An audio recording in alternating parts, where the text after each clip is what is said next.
သားငယ်ဆုံးရဲ့မင်္ဂလာဆောင်နေ့မှာပဲလူအများရှိမှချွေးမဖြစ်သူကိုကျမအားရပါးရိုက်လိုက်တယ်ပြီးတော့သားငယ်ကိုလည်းလက်ပြန်ရိုက်ပြီးချွေးမရဲ့မောင်ကိုပါမြေကြီးပေါ်လဲကျသွားအောင်ကန်ပစ်လိုက်တယ်။အဲဒီနောက်ခင်ပွန်းဖြစ်သူနဲ့အတူဆေးရုံကိုအမြန်ပြေးခဲ့ကြတယ်။ဒါတွေအားလုံးကိုကျမလုပ်ခဲ့တာဟာအသက်တဖန်ပြန်လဲမွေးဖွားလာခဲ့လို့ပါပဲ။အရင်ဘဝတုန်းကကျမခင်ပွန်းဟာနာတာရှည်အဆုတ်ရောဂါခံစားခဲ့ရတယ်။ဆေးဘိုးကတစ်လောက်ကိုဒေါ်လာ900ပဲကျတင်တာပါ။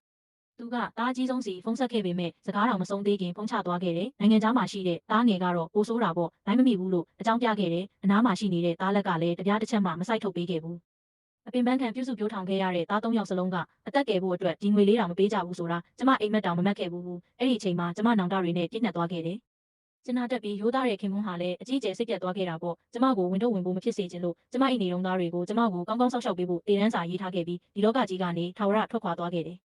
ကျမကိုတုံ့လို့စေခဲ့တာကစေးဘိုးဒေါ်လာ900မပေးနိုင်တဲ့သား3ယောက်ဟာသူ့အတွက်ကြီးကျယ်ခမ်းနားတဲ့ဇာပနကိုကျင်းပပေးခဲ့တာပါပဲ။ရွာသားတွေကတော့သားကောင်း3ယောက်ထုံးကားတယ်ဆိုပြီးကျမကိုအားကြနေကြပေမဲ့သူတို့ဟာသွေးအေးပြီးကျေးဇူးကမ်းသူတွေဆိုတာကျမရင်ထဲမှာသိနေတယ်။တကယ်လဲဇာပနပြီးတာနဲ့ကျမရဲ့ပြင်းပြင်းထန်ထန်ကန့်ကွက်မှုတွေကိုလစ်လျူရှုပြီးကျမကိုဘိုးဘွားရိပ်တာတဲ့အတင်းပို့ခဲ့ကြတယ်။ကျမအဲ့ဒီကတင်ပေါ်မှာ2လကြာလဲလျောင်းနေပြီးနောက်ဆုံးမှာတော့ကွယ်လွန်သွားခဲ့ပါတယ်။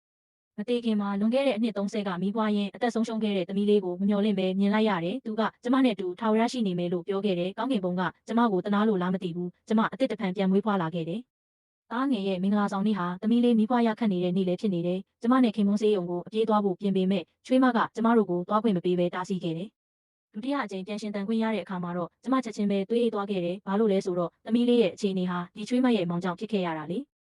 ချွေးမကမင်္ဂလာဆောင်ဖြစ်မယ်လို့ချက်ချင်းချင်းချောက်ခဲ့ပေမဲ့ကျမကတော့ဂရုမစိုက်ပဲချက်ချင်းပဲသဘောတူလိုက်တယ်။ဒါပေမဲ့သားငယ်ကတော့လက်မခံပဲသူ့မိမကိုတောင်းပန်ဖို့ကျမကိုအတင်းကျပ်လုပ်ခဲ့တယ်။ကျမအရန်ဒေါသထွက်သွားပြီးသူ့ကိုချက်ချင်းပဲပညာပေးလိုက်တယ်ပြီးတော့ဒီနေ့ကျမသမီးကိုသွားကယ်ရမယ်။ဘသူပဲတားတားနောင်လာမဲ့အကျိုးဆက်ကိုခံစားရမယ်လို့ကြေညာခဲ့တယ်။နောက်ဆုံးတော့ကျမနဲ့ခင်မွန်းစေးရုံကိုထွက်လာခဲ့ကြတယ်။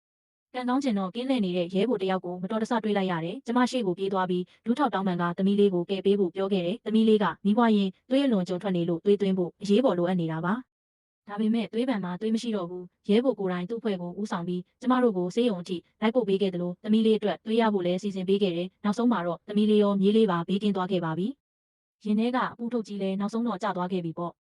ဒါပေမဲ့ဒါဟာအဆုံးသတ်မဟုတ်သေးဘူးဒီဘဝမှာတော့ကျမအပေါ်ကြွေးမိရှိသူတွေကျမသမီးကိုနာကျင်အောင်လုပ်ခဲ့သူတွေတယောက်မှလွတ်မြောက်မှာမဟုတ်ဘူးပြောကြပါဦးသူတို့ကိုထိုက်တန်တဲ့အဖိုးခပြန်ပေးဆက်ခိုင်းတဲ့